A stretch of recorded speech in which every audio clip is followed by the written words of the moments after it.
ఇక కన్యా రాశిలో జన్మించినటువంటి వారికి గురుగ్రహం చాలా అదృష్టాన్ని తీసుకొని వచ్చే అవకాశం ఉంటుంది. 18 అక్టోబర్ నుంచి 5 నవంబర్ వరకు కూడా గురువు లాభస్థానంలో సంచారం చేస్తున్నటువంటి కారణం. ఈ కారణం చేత అద్భుతమైనటువంటి యోగ కాలంగా చెప్పవచ్చు.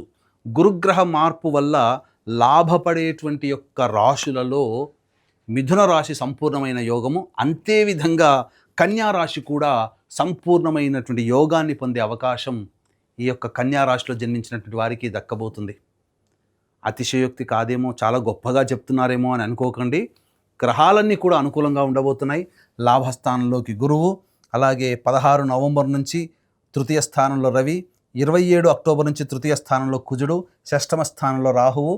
మీకు సప్తమ స్థానంలో శని ఉన్నప్పటికీ కూడా శని చాలా అవయోగాన్ని కలగజేశాడు. కానీ గురు కంట్రోల్లోకి వెళ్ళిపోయి మీకు శని యోగాన్ని కలగజేస్తున్నాడు. ఎలాగో మీకు తెలియజేసుకుందాం. ముందుగా ఈ 17 అక్టోబర్ వరకు గురుగ్రహ ప్రభావం వలన చేస్తున్నటువంటి వృత్తి ఉద్యోగాల్లో కాస్త నిరాశ, నిస్పృహలు, అభివృద్ధి లేకపోవడం, జీవితం ఇంతేనా, ఇక ఎదుగుదల ఉండదా అనుకునే నిస్సహాయ స్థితిలో ఉన్నటువంటి కన్యా రాశిలో జన్మించినటువంటి వారికి అనుకోని వరంలా ఈ యొక్క కన్యా రాశిలో జన్మించినటువంటి వారికి ఈ 18 అక్టోబర్ నుంచి 5 డిసెంబర్ మధ్యకాలము చాలా ఉపయోగమైనటువంటి కాలంగా చెప్పవచ్చు. ఈ కాలంలో మీరు చేపట్టేటువంటి పనులు కానీ, ఈ కాలంలో చేసినటువంటి పనులు కానీ షార్ట్ టర్మే కదా అని ఆలోచించకండి. ఎందుకంటే కన్యా రాశిలో జన్మించినటువంటి వారికి వచ్చే మార్చి, ఏప్రిల్ తర్వాత గురువు కర్కాటక రాశిలోకి ప్రవేశం చేయబోతున్నాడు. అంటే ఈ సమయంలో ఎలా అయితే ఆనందాన్ని అనుభవిస్తారో వచ్చే సంవత్సరం మొత్తం కూడా ఈ గురుగ్రహ ప్రభావం వలన అత్యంత యోగ కాలాన్ని అనుభవిస్తారు. గురువు లాభస్థానంలో ఉండి లాభాన్ని కలగజేస్తున్నాడు. ఇది చాలా. ఇక రాశి నుంచి సప్తమ స్థానంలో శని, అంటే ఈ 17 అక్టోబర్ వరకు శని ప్రభావము, గురు ప్రభావము, మిగతా గ్రహాలు అనుకూలంగా లేకపోవడము, కేతు అనుకూలంగా లేకపోవడం ఇత్యాది కారణాల వల్ల శని వల్ల కూడా సమస్యలు భాగస్వాములతో కానీ, జీవిత భాగస్వామితో కానీ, వ్యాపార భాగస్వామితో కానీ సమస్యలు అనేటువంటివి చుట్టుముట్టాయి. కానీ ఒక్కసారి మీరు గమనించుకున్నట్లయితే గురువు లాభస్థానంలోకి రాగానే శనిని కంట్రోల్ చేస్తాడు. దీనివల్ల జరిగేటువంటిది ఏంటి? వివాహ సంబంధాలు కుదరక ఇబ్బంది పడుతున్నటువంటి వాళ్ళకి వివాహ సంబంధాలు కుదిరే అవకాశం ఉంటుంది.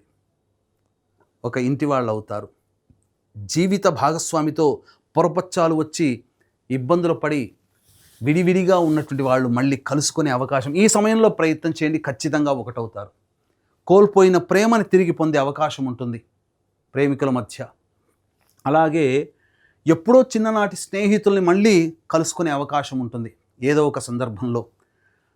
అన్ని విధాలుగా భాగస్వాముల మధ్య ఉన్నటువంటి పొరపచ్చాలు తొలగి ఎడమొహం పెడమొహంగా ఉన్నటువంటి జీవిత భాగస్వాములు కావచ్చు, వ్యాపార భాగస్వాములు కావచ్చు, మళ్ళీ ఒకటై తిరిగి కలిసి పనిచేయాల్సినటువంటి పరిస్థితి వస్తుంది. ఒక రకంగా చెప్పాలంటే ఏదైనా కొత్త వ్యాపారం ప్రారంభించాలనుకున్నప్పుడు నూతన భాగస్వామి దొరకట్లేదు అనుకున్న వాళ్ళకి మంచిగా ఖచ్చితంగా చక్కటి భాగస్వాములు దొరుకుతారు. అంతేకాకుండా ఇక మీకు చెప్పాలి అనంటే ఇంతకుముందు భాగస్వాములతో చేసినటువంటి వాళ్ళు తిరిగి మళ్ళీ కొత్త కార్యాచరణ మళ్ళీ తిరిగి ప్రారంభిస్తారు. ఇది కన్యా రాశి వారికి అనుకోని వరంగా ఈ 18 అక్టోబర్ నుంచి 5 డిసెంబర్ వరకు ఈ 48 రోజుల పాటు జరిగేటువంటి కార్యక్రమం, యోగకాలం. ఇక 27 అక్టోబర్ వరకు కుజుడు బాగోలేడు. ఏమవుతుంది? గురువు రాగానే యోగాన్ని కలగజేస్తున్నా మీ వాక్కు వల్ల ఇతరులు నష్టపోవడం, ఇబ్బంది పడడం, ధన సమస్యలు మీకు కలగడం, ఇవన్నీ 27 అక్టోబర్ వరకు చవి చూసినా 27 అక్టోబర్ నుంచి తృతీయ స్థానంలోకి కుజుడు వెళ్ళిపోతాడు. ఇది చాలా యోగిస్తుంది. అలాగే 18 అక్టోబర్ నుంచి 16 నవంబర్ మధ్యకాలంలో రవి సంచార ప్రభావం వలన కుటుంబ సభ్యుల పరంగా మీకు కొంత నష్టము జరుగుతుంది. అంటే ఏంటి? ఖర్చులు పెరుగుతాయి. అలాగే ఆరోగ్య సమస్యలు వచ్చేటువంటి అవకాశం ఉంటుంది. కాబట్టి జాగ్రత్తలు పాటించండి, దైవానుగ్రహాన్ని పొందే ప్రయత్నం చేయండి. ఇక ఎప్పుడైతే 16 నవంబర్ నుంచి 15 డిసెంబర్ వరకు రవి తృతీయ స్థానము, వృశ్చిక రాశిలో సంచారము, కుజుడు 27 అక్టోబర్ నుంచి వృశ్చిక రాశిలోకి సంచారము, అలాగే రాహువు షష్టమ రాశిలోకి సంచార ప్రభావము, శని గురుగ్రహ కంట్రోల్లోకి వెళ్ళిపోవడము 1, 2, 3, 4 అలాగే శుక్రుడు కూడా సంచారం చేస్తున్నటువంటి సమయం అనుకూలంగా ఉండడం 5 గ్రహాలు. ఈ కన్యా రాశిలో జన్మించినటువంటి వారికి ప్రధానంగా లాభస్థానంలో గురువు, షష్టమందు రాహువు, శని గురు కంట్రోల్లోకి వెళ్ళిపోవడము, తృతీయమందు రాహు 16 నవంబర్ నుంచి, అలాగే 27 అక్టోబర్ నుంచి కుజుడు తృతీయ స్థానస్థితి, అలాగే శుక్రుడు కూడా ప్రధానంగా యోగించేటువంటి గ్రహము, బుధుడు కూడా యోగిస్తున్నాడు. ఒక రకంగా చెప్పాలి అని అంటే మిథున రాశిలో జన్మించినటువంటి వారికి ఏ విధమైనటువంటి యోగమో ఈ కన్యా రాశిలో జన్మించినటువంటి వారికి కూడా అద్భుతమైనటువంటి యోగముగా చెప్పవచ్చు. అందులో ఏమాత్రము సందేహం లేదు. అద్భుతమైనటువంటి సమయాన్ని మీరు సద్వినియోగపరచుకోండి. అన్ని విధాలుగా వృత్తుల్లో, వ్యాపారాల్లో, ఉద్యోగంలో ఉన్నటువంటి వాళ్ళు, మరీ ముఖ్యంగా ఉద్యోగంలో ఉన్నటువంటి వాళ్ళు మీరు చక్కగా ఉద్యోగ ప్రయత్నాలు చేసుకోండి. చక్కగా మీకు ప్రమోషన్స్తో కూడుకున్నటువంటి ఉద్యోగం కానీ, లేదా ప్రమోషన్స్ రావడం కానీ, నిరుద్యోగస్తులకి ఉద్యోగం లభించడం కానీ, H1B వీసా కోసం ఎదురు చూసేటువంటి వ్యక్తులకి విదేశీయానం, విదేశీ విద్యకి రావడం కానీ అన్ని విధాలుగా బాగుంటుంది. ముఖ్యంగా కళారంగంలో ఉన్నటువంటి వాళ్ళకి అద్భుతమైన అవకాశాలు ఈ కన్యా రాశిలో జన్మించినటువంటి వారికి పొందబోవడం అనేటువంటిది జరుగుతుంది. అన్ని విధాలుగా అనుకూలంగా ఉండేటువంటి సమయం ఈ 18 అక్టోబర్ నుంచి 5 డిసెంబర్ ఈ మధ్య కాలంలో కలిగేటువంటి యొక్క స్నేహాలు భవిష్యత్తులో మీకు మంచి బాట వేస్తాయి. ఈ మధ్యకాలంలో ఈ 18 అక్టోబర్ నుంచి 5 డిసెంబర్ మధ్యకాలంలో చేపట్టినటువంటి కార్యక్రమాల యొక్క ప్రభావం యొక్క ఫలితాన్ని మీరు వచ్చే సంవత్సరం ఉగాది తర్వాత పొందుతారని చెప్పడంలో ఏమాత్రం సందేహం లేదు.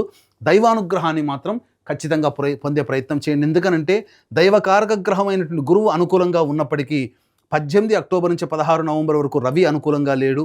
అలాగే ఎంతైనప్పటికీ కూడా సప్తమ శని కొంత ప్రభావం, కొన్ని సమస్యలు తీసుకురావడం, కేతు వ్యయస్థానం నుండి ప్రయత్నాల్లో ఆటంకాలు కలిగించడం, ఏది ఏమైనప్పుడు అన్నింటినీ అధిగమించగలిగేటువంటి శక్తి మిగతా గ్రహాలు అనుకూలంగా ఉన్నా కొంత దుష్ప్రభావాలు ఉండే అవకాశం ఉంది. కాబట్టి దైవానుగ్రహాన్ని పొందే ప్రయత్నం చేయండి. ఇట్టి దైవానుగ్రహం అందరికీ అందించాలనేటువంటి ఒక సదుద్దేశంతో ఈ 18 అక్టోబర్ నుంచి 5 డిసెంబర్ మధ్యకాలంలో ఉన్నటువంటి 3 పర్వదినాలలో సర్వదోష నివారణ పూజలు, హోమాలు అనేటువంటివి మీ గోత్రనామాలతో చేయించడం జరుగుతుంది.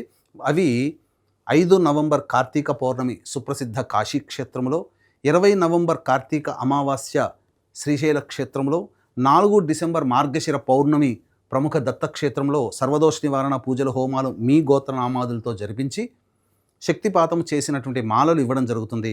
అవకాశం ఉన్న వాళ్ళు కార్యక్రమ తదనంతరం కాంటాక్ట్ చేసి పూర్తి వివరాలు తెలుసుకోవచ్చు. అన్ని విధాలుగా కన్యా రాశి వారికి అనుకూలంగా ఉండేటువంటి సమయం కాబట్టి ఇక్కడ ప్రధానంగా ఈ చెప్పినటువంటి యోగాల కంటే ఇంకా కొంత సమస్యలు అధికంగా మీరు ఎదుర్కొంటున్నారు, విభిన్నంగా మీకు ఉంది అని అంటే మీ యొక్క జన్మజాతకంలో నడుస్తున్నటువంటి గ్రహ దశాంతర్దశల ప్రభావాలు. కావున దగ్గరలోని మంచి ఉపాసనా పరులైనటువంటి జ్యోతిష్యులని సంప్రదించి వారి సలహాలు, సూచనలు కనుక పాటించినట్లయితే మరింత మెరుగైనటువంటి జీవితాన్ని పొందుతారని తెలియజేస్తూ సర్వం శ్రీ ఉమామహేశ్వర పర బ్రహ్మార్పణమస్తు.